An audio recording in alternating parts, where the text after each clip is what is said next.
Nubwo urugendo rwaba rutoroshye ariko burya nta kintu na kimwe cyakubuza kugera ku ntego zawe.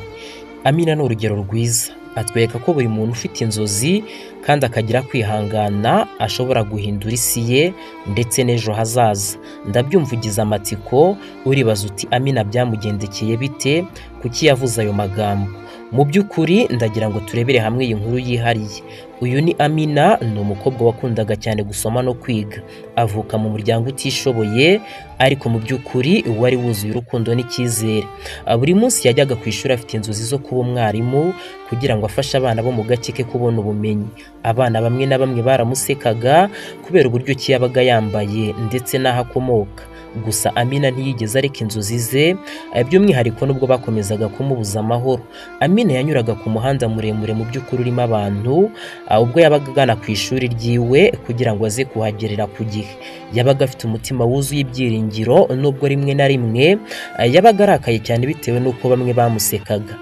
Yibazaga mu by'ukuri uko ejo he hazaba hameze, akibwira ati ese mwarimu naramuka mbonye we azamfata neza, niba abandi bose bambona bakanseka bakambona ko nta kintu nshoboye, mwarimu we ntazanyirukana, ese inshingano mu by'ukuri nazimpa azo nzabasha kuzikora neza? Mu by'ukuri Amina yakomezaga kugenda yibaza ibintu byinshi, gusa uko iminsi yicumaga bimwe byagendaga bihinduka. Umunsi umwe waragize, mwarimu rero ahereza Amina inshingano yihariye, yari inshingano ijyanye no gukora umushinga ku bijyanye n'uburezi bw'abana. Bityo Amina yatangiye kuwukoraho ariko agakora by'umwihariko ibishoboka byose, nubwo bitaje kumuhira kuko yaje gukora ikosa rikomeye ku mushinga we. Mu by'ukuri agikorera ikosa, abana bamwe baramusetse cyane, abandi baramunenga, biramubabaza cyane, ariko ntiyigera acika intege, ahubwo afata umwanya wo gutekereza uburyo yakosora amakosa yiwe.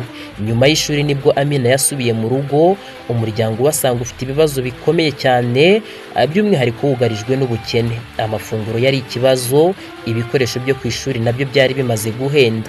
Yababajwe mu by'ukuri n'ibyo yabonye mu rugo rw'iwabo, ariko ntiyigera acika intege, akomeza guharanira inzozi ze no gushaka ibisubizo byatuma umuryango wubaho neza. Amina yagiye gukora ubushakashatsi ku buryo yakwiga neza umushinga we, agerageza kwiga ibitabo byinshi. Uko yigaga niko yumvaga yongera ubwenge, agashaka uburyo bwo gufasha abandi bana ndetse nawe akaba yatera imbere.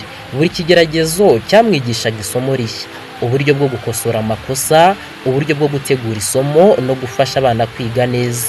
Mu by'ukuri Amina yafashe icyemezo cyo gukora imirimo y'inyongera ku buryo n'ubundi yari asanzwe akora. Yiyemeza kujya afasha abaturanyi, agakora amasuku kandi akigisha abana b'abavandimwe be. Kwihangana kwe n'ubushake bwe byamwerekaga ko nta kintu cyamubuza kugera ku ntego ze, nubwo yabonaga ko bigoye ariko ntiyigeraga acika intege.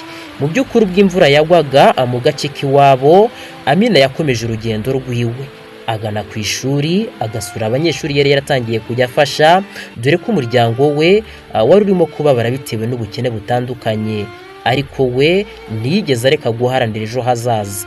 Yarabwirirwaga akaburara, ariko akavuga ati ngomba kwiga kugira ngo mu by'ukuri nzabashe gufasha umuryango wanjye ndetse n'abarumuna banjye babashe kwiga neza ndetse bazabeho neza, bitandukanye n'uko umuryango wacu ubayeho. Igihe cyose yahuraga n'ibigeragezo, yageragezaga gukoresha ubwenge, ubushishozi n'umutima wuzuye kwihangana kugira ngo arebe ko mu by'ukuri yabitsinda.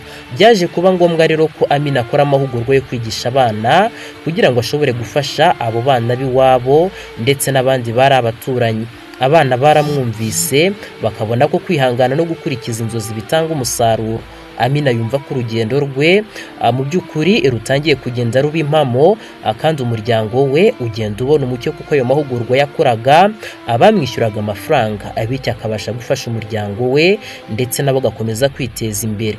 Mu by'ukuri umushinga wa Amina wahawe agaciro n'umwarimu, by'umwihariko abana bamusekaga bose barahindukira baramushimira.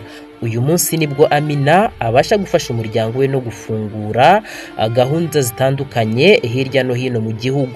Mu by'ukuri yakomeje kugenda afasha abo bana bo mu gace k'iwabo, akomeza kubateza imbere mu burezi, ndetse agakomeza kubabwira ko kwihangana no gukurikiza inzozi bitanga ibyishimo n'intsinzi. Uyu ni umurongo Amina yerekanye ndetse n'ubakomeza kugenderaho, aho agira ati kwihangana, ukwizera no guharanira inzozi bishobora kukugeza ku ntsinzi. Ati nubwo urugendo rutoroshye, burya nta kintu na kimwe cyakubuza kugera ku ntego zawe.